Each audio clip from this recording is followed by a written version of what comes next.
Comprendre le langage corporel.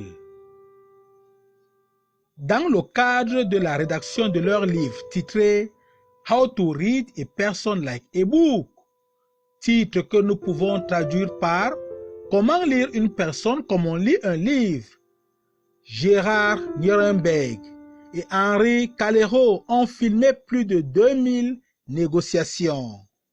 Tenez-vous bien parce que vous n'en croirez pas vos oreilles. Chaque fois que l'une des parties avait les bras croisés pendant la négociation, la dite négociation a échoué. Les sceptiques sont libres de croire que c'était du fait du hasard.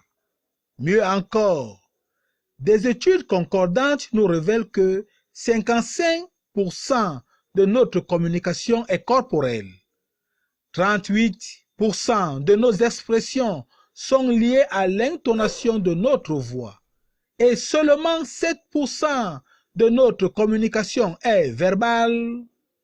Les amis, le langage corporel est non seulement naturel et inné, il est aussi et surtout vrai. Oui, le langage verbal vous fera savoir ce que l'interlocuteur veut vous faire savoir de manière consciente. La maîtrise du langage non verbal, quant à elle, vous fait découvrir ce que l'interlocuteur pense dans son subconscient, mais ne veut pas ou ne peut pas exprimer. Philippe Turchet, expert en communication, l'a bien compris pour créer la synergologie, une science dont certains sont libres d'appeler pseudoscience, mais dont l'objectif est de découvrir et interpréter les différents codes du langage corporel.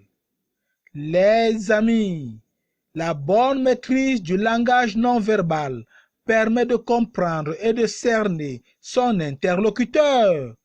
Elle permet de ne pas seulement se fier à ce que l'autre dit avec les mots, mais plutôt de découvrir la vérité exprimée par le corps et les intonations de la voix.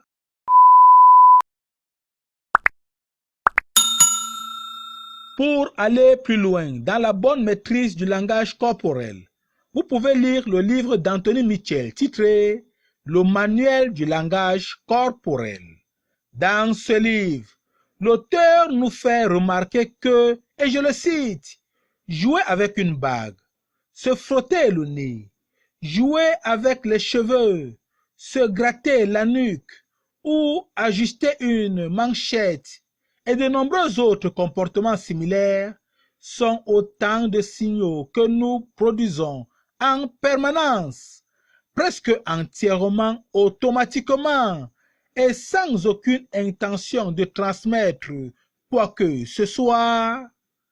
En réalité, en les contextualisant au bon moment, ils ont des significations et des interprétations claires. D'où son livre, Le manuel du langage corporel, pour analyser les gens par la communication non verbale. Pour plus de détails sur le livre Le manuel du langage corporel d'Anthony Mitchell, cliquez sur le premier lien en description.